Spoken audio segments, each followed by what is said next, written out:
quem sou eu, né, para dizer isso, mas a minha sugestão seria criticar de uma forma mais construtiva e talvez brigando para achar a solução e não brigando para defender o nosso ponto. Pode crer. Porque eu acho que os idiotas eles tentam vencer discussões e os não idiotas tentam vencer. Né? E hoje o que eu vejo nas redes sociais é só a galera querendo defender seu próprio ponto.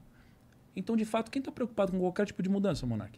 A galera só quer ganhar na discussão. Total. Eu sinto isso na pele todos os dias. Eu fui, inclusive, no Twitter propor uma discussão e o que você encontrou? fato de eu propor a discussão foi errado, foi julgado errado. Você não pode propor uma discussão. E aí eu fui punido pela nossa sociedade por ter proposto uma discussão. Foi o que aconteceu. Eu entendo, é difícil. A gente está vivendo numa sociedade difícil. A gente está vivendo que... Hoje em dia o que a gente precisa é sinalizar virtudes. É falar o quão bom você é, e quão perfeita é a sua vida, e quão certo está o que você pensa. É isso que é o certo hoje, socialmente falando. Mas isso é uma merda.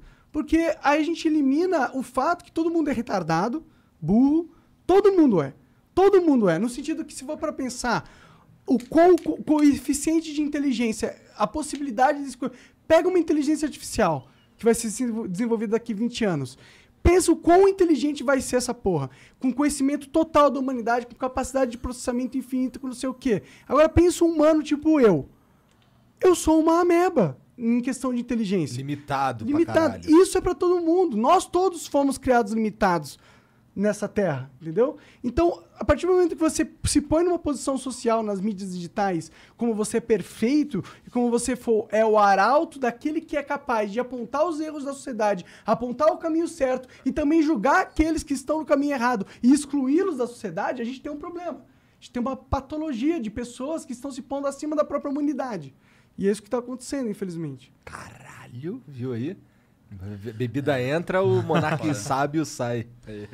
E, cara, e pô, você fala sobre... Cara, você tá numa discussão filosófica, né? Ficou. E dentro... Cara de Joel, É que o Joel, deixa eu falar, o Joel tá segurando o jogo, mas assim, ele é um filósofo nato.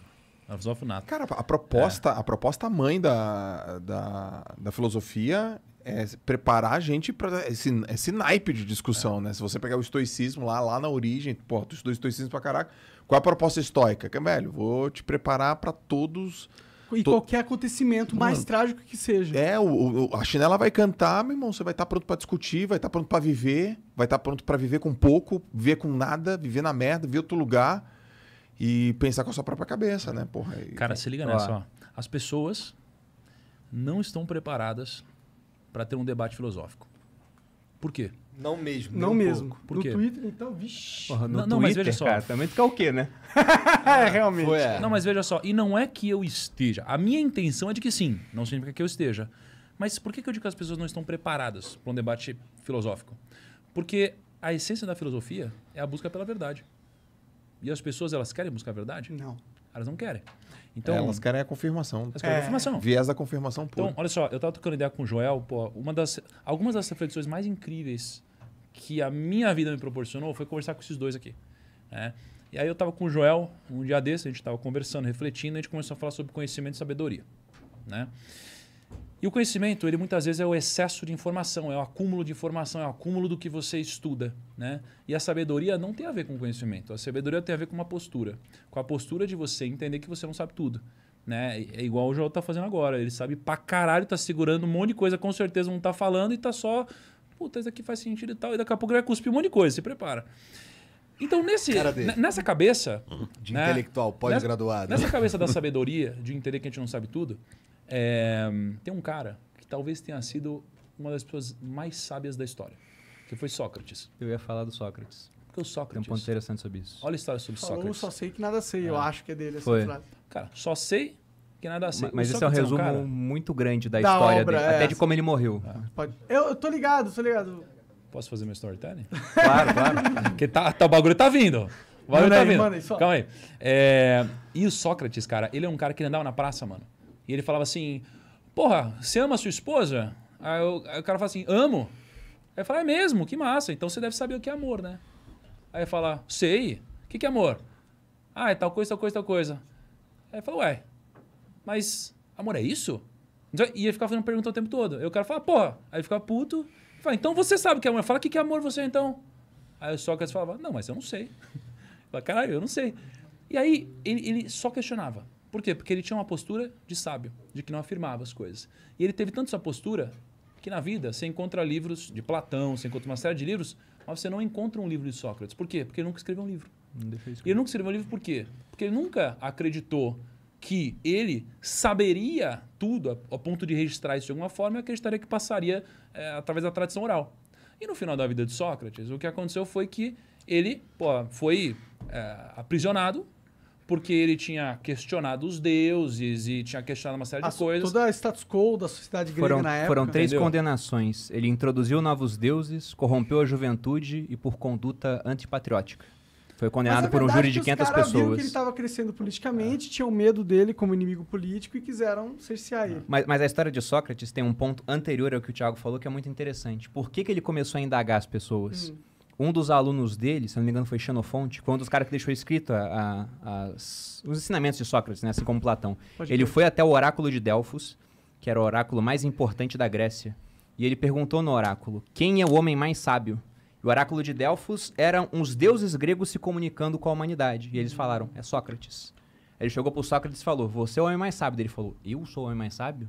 Se eu sou o homem mais sábio, então tenho que começar a conversar com outros sábios para chegar à verdade. Então ele ia conversar com os caras, fazia um monte de pergunta, devia ser um mala, né? Não é tão bom assim conversar com uma pessoa assim. Método socrático. Exato. E aí o cara acabou sendo condenado a beber veneno, né? Então, a própria morte, ao suicídio. Aí, só pra pegar esse final, cara, já que a gente tá falando da filosofia e das pessoas não buscam, não estão preparadas para um debate em prol da verdade, cara, Sócrates teve uma decisão.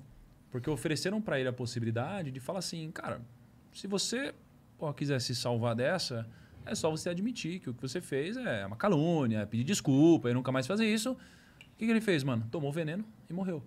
Só que qual que é a parada? Olha a beleza disso, cara. Ele preferiu morrer, cara, defendendo o que ele acreditava, morrer, cara, dizendo de fato, né, metaforicamente, o que para ele representava a verdade, do que passar uma vida inteira contando mentira. Entendeu? Então, assim, cara, olha como esses princípios foram passados de geração em geração. Por isso que eu digo que a gente não está preparado para ter um debate filosófico. Como que a gente prepara essa sociedade? Porque eu acho que é importante, porque a partir do momento que a sociedade não pensa sobre pensar, não pensa. Caralho. Quê? Calma, vamos refletir nessa. O que é a consciência? Eu vejo um problema grande, por exemplo, na hora que você vai entrar em algum tipo de discussão. Até dando exemplo do Bitcoin. Quando eu comecei a falar de Bitcoin na internet, se eu chegasse numa roda, isso aqui é uma roda de investidores, eu falo, eu invisto no Bitcoin, isso soaria igual falar, eu uso crack ocasionalmente.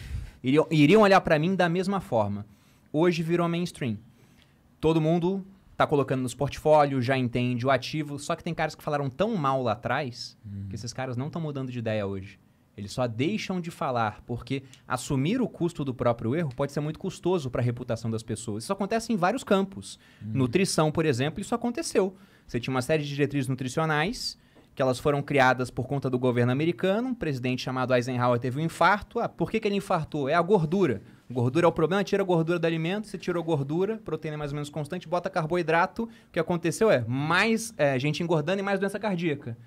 E aí, como é que volta atrás agora se todo mundo construiu carreiras falando que esse era o problema? Aí o Taleb, o Nassim Taleb é um autor que eu gosto, ele tem uma frase que ele diz que a ciência evolui de funeral em funeral.